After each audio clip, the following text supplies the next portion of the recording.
And here we have Christian Heimes, who is the most senior core developer we have in the building, actually. Hello. Hello? Okay, perfect.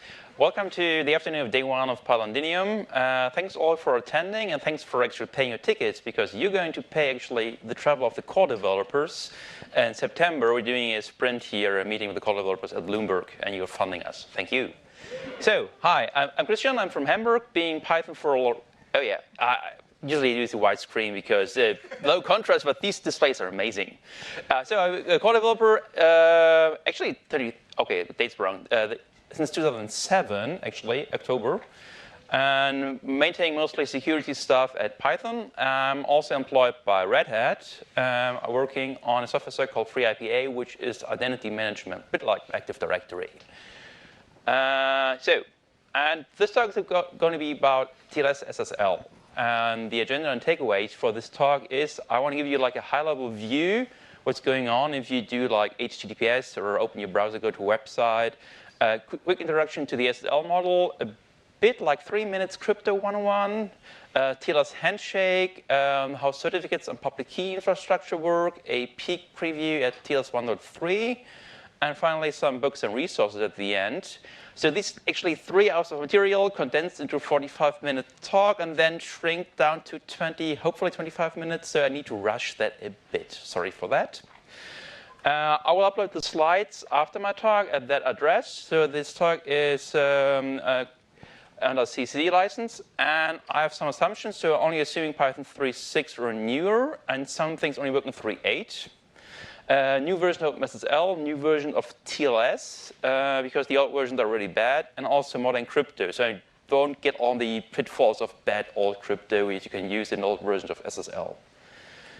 At first, should I use TLS SSL? So the short answer is actually yes. The slightly longer answer is yes, really should.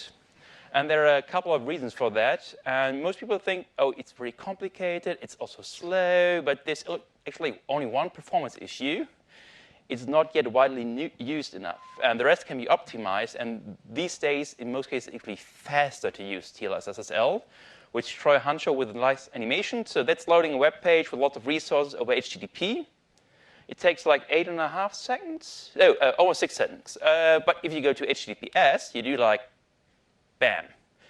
So it's much faster because that can use HTTP2 with some tricks and tunneling, which you can't do over plain HTTP. And that's usually much, much faster. And setting up TLS SSL these days is also easy because thanks to free search with Let's Encrypt. So there's actually no good excuses to do that. On the other hand, lots of benefits. So both privacy and security. So nobody can inject like malware if you're using like public Wi-Fi. It's faster. Google and other search machines bump sites with HTTPS higher. You get browser warnings these days if you use like password fields, and browsers are even considering to remove support for plain HTTP soonish, probably next year or the year after. So, but what is HTTPS or TLS SSL actually? So it's this green, small, funny. Wow, my laser doesn't work very well on display. So this green icon is what most people consider as secure connection. I'll have Wikipedia definitions because they're much better than me to condense something on in a short sentence. So transport layer security and SSL, the old name, are cryptographic protocols that provide communication security over a computer network. The TSL protocol aims primarily to provide privacy and data integrity in between two communicating computer applications. So lots of things. Let's pull it apart. So TLS core features are encrypted transport, so nobody can read what you're doing if you do it right. You can run multiple applications over that, not only like HTTP, but also email, VPNs, and whatever. It has like integrity checks, so nobody can mess with your data. You can see if somebody messes with your data. Provides protection against replay attacks. So if you send money to your bank, do a transaction on your online banking applications, they can replay that over and over again to get like all your money off account. It also authenticates the server in a very strong way. You know you're talking to the actual bank and not some man-in-the-middle attack. And it can also do what most we don't do that for browsers, authenticate the client with client certificates. And it's very extensible. So HTTP2 and HTTP3 build on several properties where you can extend the protocol. Protocol is actually not one. It's a whole suite of different things. Well, like IETF has some standard for that. There are a couple of numbers assigned, and the IANA, there's different standards. I only talk about actual TLS. There's also TLS over UDP, and there's something new coming up called QUIC, which is HTTP3. There's ASN1, that's the standard for like encoding data, like JSON 30 years ago. And there's this notorious public key infrastructure with X509 certificates, which is a bit complicated, but again. So the SSL model, that's the thing most people use if you use like pip, install your packages, is a very thin wrapper around OpenSSL, which shows through in multiple parts.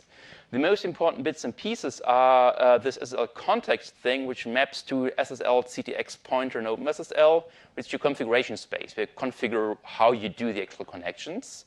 Then you have the SSL socket, which looks like a normal socket wrapped in something that does all the encryption and protection for you. It also in other bit and pieces, you use async I/O, you don't use the socket directly, you use the memory I/O, BIO, and SSL objects. And there's something you should never use anymore, the very, very old legacy APA SSL wrap socket. Oh, hope you can see that in the background. It's a bit low here. So if you do connection with the Python SSL model, it looks a bit like that. So you import socket and SSL, you create a context, then you create a connection, and you wrap the connection in something that's actually the SSL socket. You need a host name and 2 places. I'll explain why a bit later. So this thing here under the hood does a bit more. If you pull that apart, then it creates a context. And since I'm ignoring the old versions, I also set the minimal version to at least TLS 1.2. And since I don't want to show in the first part of the talk what TLS 1.3 is doing of the maximum version, we require certificate verification. We require hostname verification. And since we want to verify the certificates, we also need to load like the trust store, the root of the trust for all the certificates. And then we need to do a connection. So this socket create connection is just a wrapper that takes care of IPv4, IPv6, and just creates a socket connection with DNS lookups. And that's actually the endpoint then for communication. Then wrapped into a SSL socket. So that takes ownership of the socket and returns a instance of SSL socket. And yeah, now you can just do most of the things you can do for a socket over the SSL socket. And if you look what we're going to do next, so if you look what the socket can do, there's some properties, like you can get the ciphers, which is this mumbo-jumbo of letters and numbers that I will explain in a minute. The 3 different versions you can have. You have SSL version 1.2, or the last one is for 1.3. So crypto thingies, how does crypto work? So the very, very quick intro into crypto, very fast. What you need for SSL TLS, it's a bit like Lego blocks. You build stuff of smaller blocks and create a protocol of that. The first thing we need in a couple of places is we need to have like a fingerprint of data. So most operations can't be done on large amount of data, but you need to shrink the data down, make like a checksum. That's hash algorithms. You also need something to encrypt your data. It's called bulk encryption. Bulk means you can encrypt lots of data very, very efficiently, very, very fast, which are these days always symmetric key algorithms. So you have the same key for encrypting and decrypting. But you have to do it the right way. If you do it the wrong way, then you can actually see through what the encryption does. So that's an encrypted image of a logo you may recognize. So you need also a mode how you operate your encryption. And yeah, all modes are beautiful except ECB, not you. You're bad. That's the one where you can see the penguin or the logo. So there are different ways to chain them together. And also encryption does not secure your communication. So you can still modify the data. So you need something that's called authenticated encryption. And these days we use AAAD algorithm. They're called authenticated encryption with associated or additional data, where you do something like a checksum and the encrypted output. Or if you decrypt, you verify that the output is the correct output. We also need a couple of asymmetric crypto algorithms. It means you have like a public and a private key part, 3 major subparts of that are asymmetric encryption, signatures where you sign something, and something where you agree on a mutual secret. Asymmetric encryption we don't do anymore because it's bad. Signatures we do a lot. We need to sign data both for certificates and for the actual connection to verify that you talk to the right server. So the server has the private key, or the CA has the private key, and it signs something else. And with a public key, you can then verify that the peer or the right peer owns the private key. And key agreement protocols are Wikipedia claims a bit color mixing. So you have private parts and public keys, and you send your public key to the other part, and magically through math and funny stuff, you both agree on the same result without actually exchanging the result. And an attacker can't do the same. So we have these building blocks. We have key agreement or key exchange. We have authentication. We have bulk encryption with the cipher modes, and we used a one-way hashing function, one-way function for some parts like max.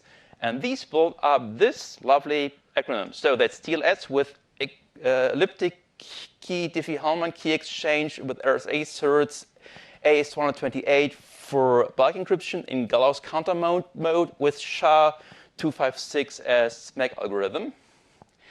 Yeah, and the other one, that's a very old one we don't do anymore, like no encryption at all, and MD5 is also bad. But these don't look like the things I printed out like 5 minutes ago because, well, OpenSSL has a different naming standard. So the first one is the same as that one, and that also maps to that one, and this is a new one for TLS 1.3. So, oh, I'm in time, almost. Handshake. So, if you do a connection to a server, you have first to shake hands and agree on multiple things. So if you do a connection like that, wrap the socket, and during that operation, you do a handshake. So you agree on multiple parameters. Parameters are, amongst others, which version you talk, which ciphers you can talk, and then a way to identify the server with a signature and certificates. And then after you have verified the server, you agree on a pre-master secret. That's the secret you can use to derive more secrets for bulk encryption and verification. And finally, once you have done all the handshake, you need to verify that both sides have agreed on the same thing, and no attacker has like modified your ciphers to something badly. That's what you do in the handshake. And again, we don't do like the old RSA key handshake with the bad one. That's insecure. There are multiple blog posts why that's bad. We do the actual modern one using Diffie-Hellman. Looks like that. So the client says, hey, hello server. Send me, OK, I can talk the ciphers. I support this version. Here's a random number you need later. And I want to talk actually to PyLondinium, server name indicator. The server replies to, sure, hello. I selected that cipher. I selected that TLS version to talk to you. Here's another random number. Here's a chain of certificates you have to verify. And here is a part of the secret. It's the Diffie-Hellman server parameters. And also, I used my private key to sign these parameters. The public key for that is in the chain. And please do something with that. The client says, OK, sure. I generate my own Diffie-Hellman parameters, verify that. And then I tell the, OK, I changed my specs. And now, that box here, the first part that's encrypted. The rest is all in public. And the client sent the information back. And now they have both agreed on the same Diffie-Hellman parameters, have a pre-master secret, encryption secret, verify the MAC, so the method authentication code of this whole handshake, and we are done. And now you have done the handshake, and the client can start to send actual parameters, so like a HTTP request. If you use Python 3.8, I added something for debugging, so it's actually a private method because we have no good IPA for that. You get the same information, so you see, OK, the client writes, client hello, server replies. So you can bit of debugging with that. So certificates, what we exchange. Sorry, exchange here. So the server sends this 4.5 kilobyte block of certificates. So what's a certificate and how do public key infrastructure actually work? So for that, I'm going to, again, do like verification. I verify the cert, I load some stuff, verify the host name. And the host name is needed in two parts. The first is you need to send it in the beginning so the server knows which virtual hosting you do, and also to verify the identity of the server. And a certificate is one certificate is a block of different informations. You have encoding, usually ASN1. The different ones, most people know this big block of base64 with begin and certificates. That's this PEM. There's also P12, which is rather nasty. Or you can have just a binary format that's either called SIR or DIR. They come in pairs. So the server has a public and a private key. And the client only gets to see the public part and the signature made by the private one. And it contains in the payload the public key of the server, some metadata, some extensions, and the certs are always signed by somebody who issues the certificate. So you have like a notary chain. You have somebody you trust that signs something else, and again. There are lots of different fields. There's always a serial number. There's the subject. The subject of the cert, there's the issuer that issued the cert, there's how long the certificate valid, usually for, let's encrypt it, 3 months. And subject public key information is the public key of the certificate, and a bunch of extensions, which can be constraints, key usage, subject alternative name, something with OCSP, and yeah, it's a lot. But the certificates also have different types depending on which parameters you set, like in the key usage and the extended key usage. We start always for trusting and verifying certs at the root CA, or the so-called trust anchor. And the root CA signs itself. So it trusts itself. And that one you have installed in your browser or your operating system, or if you use requests, ship with certify. And that one also signs intermediate certs, because the private key of the root CA is very, very sensitive, usually stored in a way that nobody can get to the private key anymore. And for data operations, you sign other certs. You sign an intermediate cert, usually or 2 of them in most cases, and they actually sign at the end your end entity or your server cert. So you have your end entity cert. That's mostly, for this case, for servers. You can also have certs for clients. You can have certs for email or to sign code. And special cases, it's this chain. So the root CA signs the first intermediate, the other one signs the second one, and then you have the server cert. And in this handshake, you send the whole chain except the root. And the client can then look up this chain, verify the chain, and verify the trust anchor of that. So trust anchors, where are they stored? So on Linux and BSD, it's usually in a PKC's 11 model that's then dumped to a file. And so distributions and don't agree on the actual location. There's some of the locations where different distributions have them stored. On Windows and on macOS, it's a bit more complicated because you should not actually directly use the certificates itself, but you should just ask the operating system to verify something for you, which is something we can't use in Python yet. And how does the certificate look like? So I just dumped the one for PyLondinium.org 3 days ago. It's interesting because it's a certificate from a company called, where is it? So it's a domain, subject, issuer. So that's the issuer. So that's the issuer of the Great Manchester, Salesforce, some company. And it's SNI, Voltan, Cloudflare. Here we go. So it's from Cloudflare. That's the subject, and it's had lots of subject alternative names. So we share for PyLondinium our certificates with some casino websites from, Club Volcan Casino, Resident Slots, So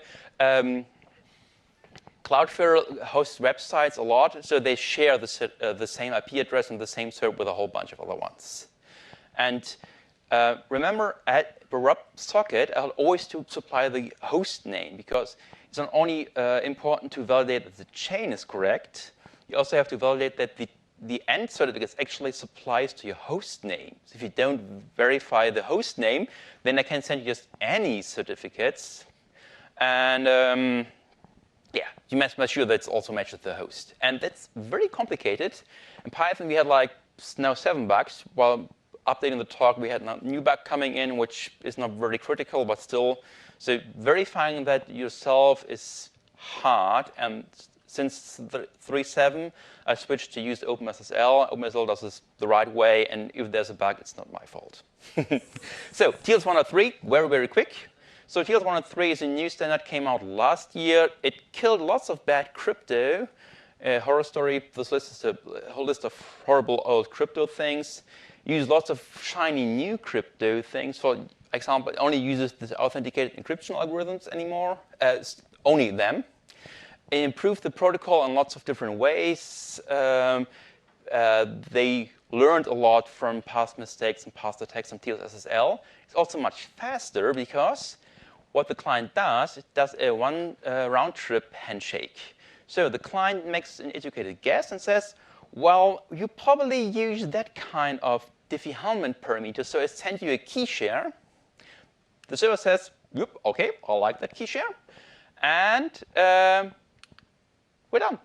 It's a whole handshake.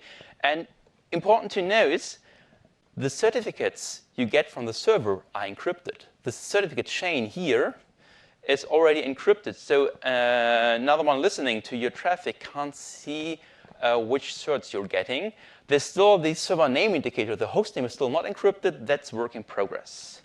And that's if you use Python 3 with modern OpenSSL 1.1.1, looks like that. So if the guess is wrong, then the server can tell the client, OK, you guessed wrong, please try again. And it's still 2 round-trip handshake, but in most cases, it's much faster than even TLS 1.2. And in special cases, you can also do something like a 0 round trip. So if you have already a ticket from the server, you can send a HTTP GET request. In the same time, you do a handshake, and it's like done. So it's the whole request takes like 1 ping back and forth. And that's it. So quick summary. Most importantly, please, please, please use HTTPS everywhere you have. Our thing is there are some plans to improve how we're working with OpenSSL and TLS SSL in Python. We're soon going to move everybody to OpenSSL 1.1.1, even for 3.7 releases, and you get TLS 1.3 for free, because the old versions are reaching end of lifetime soon. I'm working again on a PAB already started by Corey Benfield, and I'm working with Paul Carra from Python Cryptography.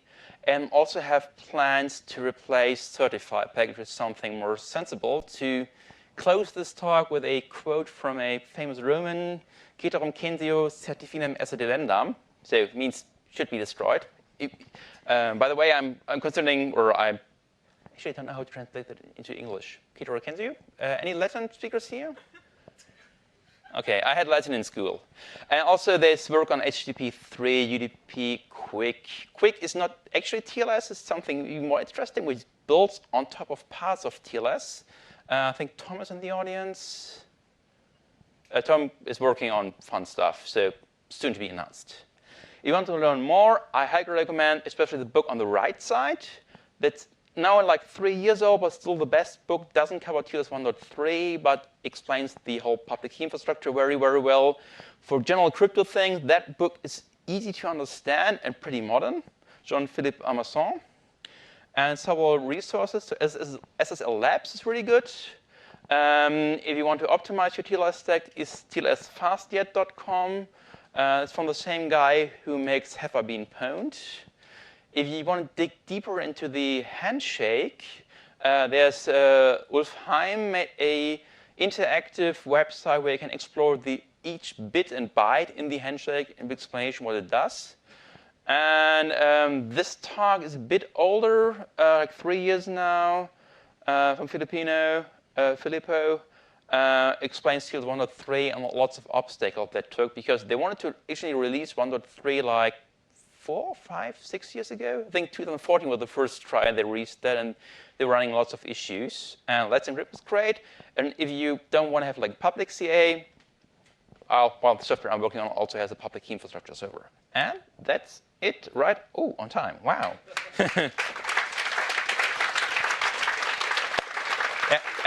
Sorry for rushing that a bit, but again, it's lots of materials, and I already removed like the old horrible parts. But yeah. So if you have any questions, feel free to talk to me. I will be at the conference until Sunday. Thank you. Thank you.